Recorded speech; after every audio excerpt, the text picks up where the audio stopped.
Oke, kita ketemu lagi di Ngaji Sejarah. Kali ini saya mau bahas tema soal penjajahan Prancis di Indonesia, suatu periode yang tidak begitu lama, yang cukup singkat tetapi cukup membekas ya, karena salah satu proyek monumentalnya itu kita bisa lihat sampai hari ini, yaitu jalan sepanjang pantai utara Jawa, yaitu antara Anyer sampai Panarukan. Mungkin ada pertanyaan, apakah Prancis ini benar-benar pernah menjajah Indonesia? Ya, meskipun penjajahannya itu secara tidak langsung, maksudnya bukan langsung dari bangsa Prancis, tetapi oleh kerajaan Belanda yang dibentuk oleh Prancis, kita harus mengatakan bahwa ya, Prancis itu pernah menjajah Indonesia. Jadi sebelum masuk ke penjajahan Prancis di Indonesia ini, kerajaan Belanda itu kan dijajah oleh Prancis pada tahun 1795. Raja Belanda Willem V berhasil kabur ke Inggris, yaitu ke daerah Q, dan kemudian akibat dari pengaruh revolusi Prancis tahun 1789 dengan slogannya Liberté, Égalité, dan Fraternité, kerajaan Belanda dibubarkan dan diganti menjadi republik. Republik inilah yang kemudian disebut sebagai Republik Batav yang bertahan sampai 1806, yang kemudian diganti lagi jadi kerajaan. Pendudukan Prancis di Belanda ini kemudian berdampak pada tanah jajahan Belanda termasuk di Indonesia.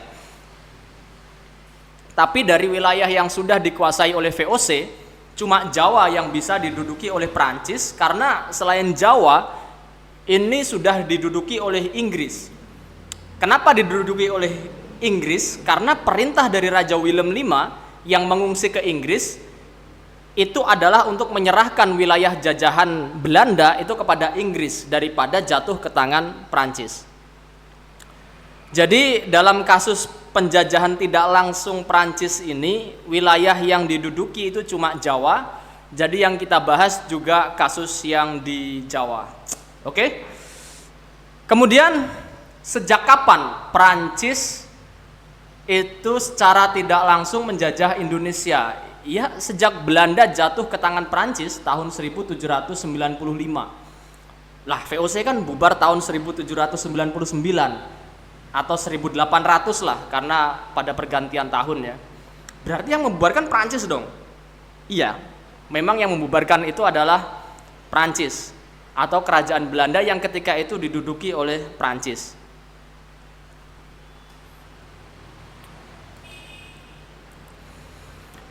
Kemudian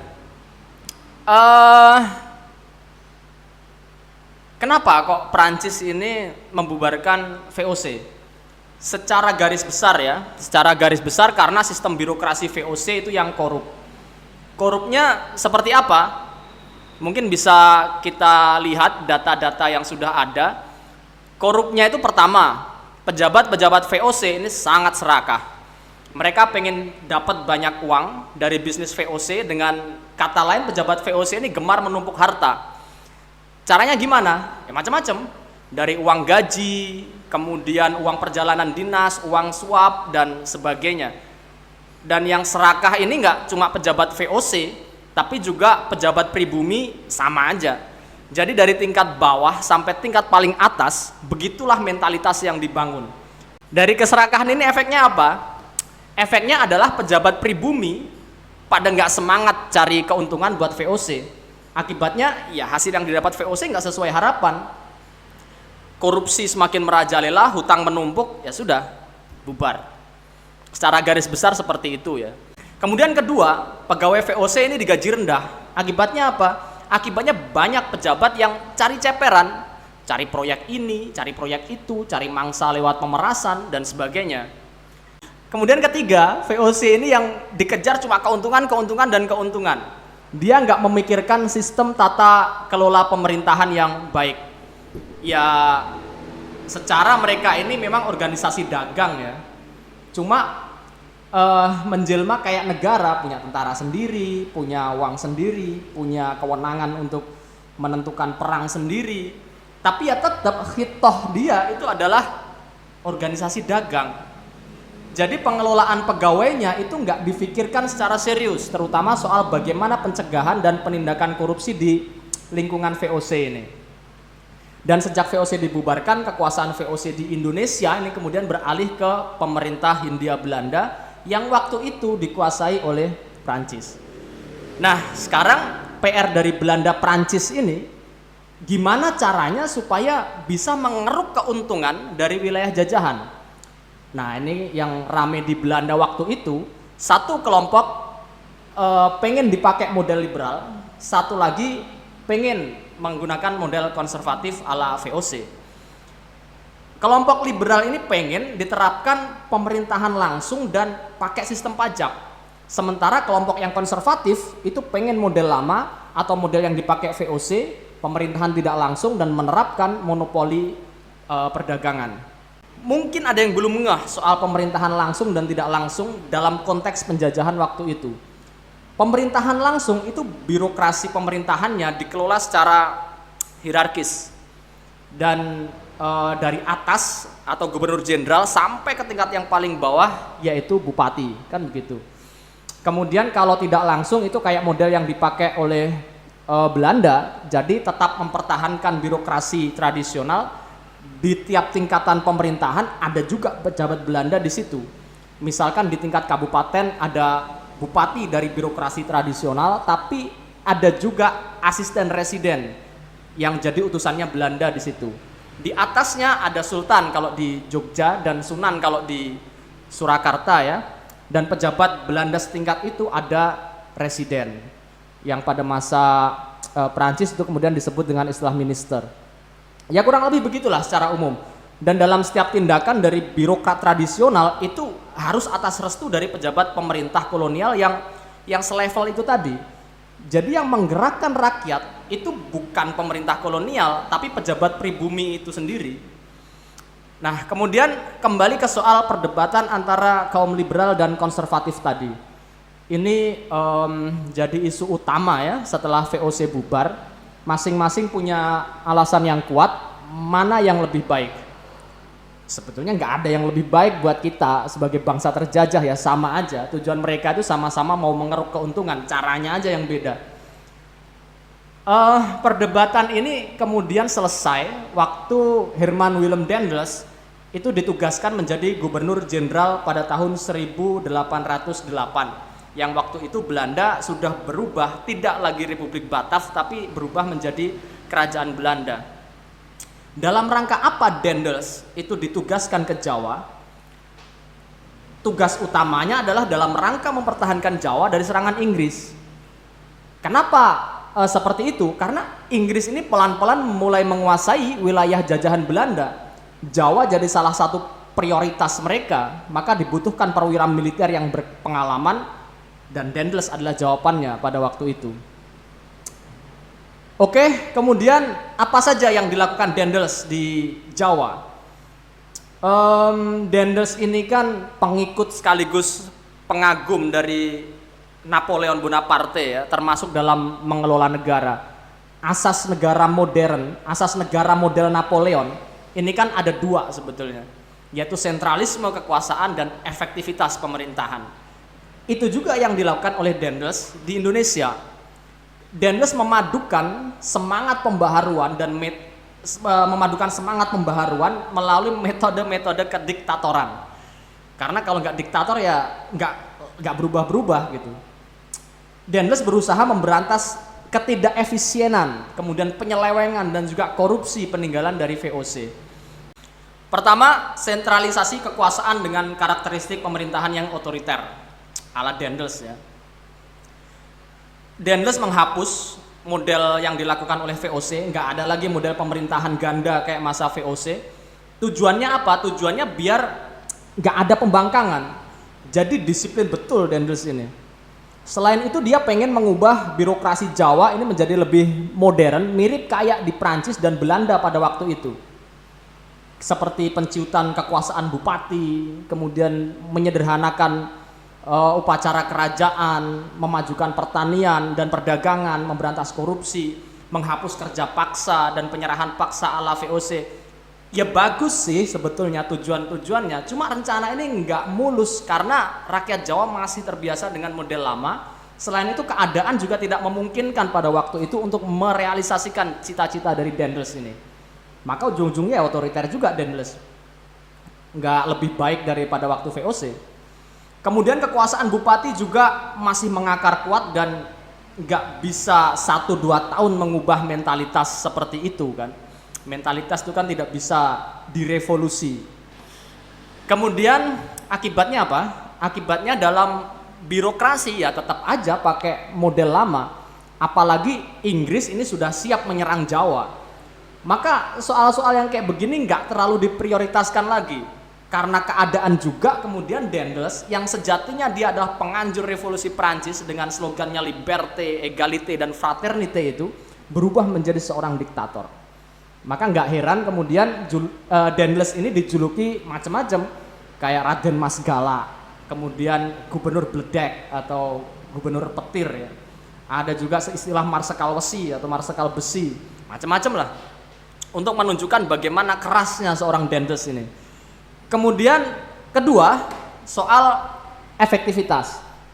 Daendels itu melakukan reorganisasi pemerintahan yang nggak pernah dilakukan oleh gubernur jenderal pada masa sebelumnya. Karena masa sebelumnya kan masa VOC ya, kayak yang saya bilang di awal tadi, VOC itu organisasi dagang, jadi nggak mikir soal penertiban tata kelola pemerintahan yang efektif dan efisien, dan itu yang kemudian menjadi prioritas Daendels untuk diperbaiki. Langkah pertama adalah pemberantasan korupsi yang sudah terlanjur mengakar di birokrasi kolonial pada saat itu. Jadi pada masa Daendels ini yang berani-berani korupsi siap-siap aja disikat sama Daendels. Nah, untuk mencegah korupsi itu salah satu caranya adalah gaji pegawai pemerintah itu dinaikkan. Tujuannya apa? Biar nggak ada lagi korupsi dengan alasan gaji kecil. Biar nggak pada cari ceperan lah para pejabat-pejabat ini. Kemudian Daendels juga membentuk prefektur dan membagi Jawa ini dalam 9 prefektur yang dipimpin oleh orang-orang Belanda, karena orang Belanda di Jawa ketika itu juga tidak bisa berbuat banyak karena negara induknya sedang dikuasai Prancis. Jadi yang menjajah di Indonesia itu orang-orangnya orang-orang Belanda juga, tetapi mereka ada di bawah komando dari orang-orang Prancis, kira-kira begitulah. Prefektur ini pada masa selanjutnya disebut sebagai karisidenan ya, dan itu di bawahnya ada distrik yang setingkat dengan kabupaten yang dipimpin oleh pribumi. Jadi jabatan tertinggi orang pribumi itu adalah seorang bupati. Dan buat pejabat-pejabat sipil seperti kepala distrik atau bupati tadi itu juga diberikan pangkat militer untuk mempermudah sistem komando yang sentralistik tadi yang diterapkan oleh Daendels itu. Kenapa ya? Biar nggak ribet lah intinya. Cuma mereka nggak diberikan wewenang untuk mengerahkan pasukan. Jadi diberikan pangkat militer untuk mempermudah sistem komando, tetapi tidak diberikan wewenang untuk mengerahkan pasukan. Dan semua pejabat harus seiring sejalan dengan perintah gubernur jenderal. Nggak ada demokrasi dalam sistem kolonial itu. Nggak boleh lagi residen menjabat atau mendapat perintah dari raja. Waktu itu ada 2 kerajaan yaitu Jogja dan Surakarta di Jawa ini. Jadi 2 kerajaan yang dipelihara Belanda ini disingkirkan perannya oleh Daendels. Kenapa? Lagi-lagi untuk efektivitas, biar nggak ribet simpelnya. Kemudian posisi raja bagaimana? Pada masa Daendels, raja ini diposisikan sebagai pegawai administrasi pemerintah kolonial, bukan penguasa atau pemimpin atas rakyat. Dan ini yang kemudian menjadikan gesekan cukup keras ya antara Daendels dengan raja-raja Jawa waktu itu. Kemudian wewenang dan penghasilannya juga banyak dikurangi. Misalkan uang sewa daerah pesisir itu tidak lagi dibayarkan oleh Daendels karena tanah Jawa bukan lagi tanah sewaan dalam perspektif dari Daendels, tapi sudah menjadi tanah kepemilikan dari pemerintah kolonial. Dan model birokrasi yang tanda kutip efektif ini, efektif dalam perspektif kolonial ya, birokrasi yang tanda kutip efektif itu tadi nanti dipakai oleh Belanda di masa selanjutnya, yaitu waktu mereka datang lagi ke Indonesia tahun 1816 setelah kekalahan dari Prancis. Kemudian ada juga mega proyek yang begitu monumental yang beberapa saat yang lalu memunculkan kontroversi apakah ini adalah bagian dari kerja paksa atau sebetulnya itu adalah penyelewengan dari bupati-bupati pribumi gitu. Ya itu kita bahas lain waktu lah. Ini adalah proyeknya Dendels ya, membangun jalan pos atau yang kita kenal dengan pembangunan jalan dari Anyer sampai Panarukan. Yang itu detailnya nanti kita bahas video lain karena udah lumayan panjang juga video ini. Intinya mega proyek ini digunakan untuk menghadang pasukan Inggris yang sewaktu-waktu menyerang Jawa. Selanjutnya Dendels juga mempertahankan model tanam paksa. Awalnya dia menolak atau menentang dan akan menghapuskan sistem itu, tetapi karena blokade dari Inggris, kemudian kehabisan dana di Indonesia ini, maka kemudian terpaksa Dendels melanjutkan, bahkan memperketat dan memperluas area daripada tanam paksa yang pernah dilakukan pada masa sebelumnya atau pada masa VOC. Dan oke, mungkin sampai di sini dulu ya. Sekilas tentang pemerintahan Prancis di Indonesia. Lain waktu saya akan bahas satu persatu lebih detail di video yang lain, dan terima kasih bagi yang sudah nonton sampai akhir. Sampai jumpa di video selanjutnya.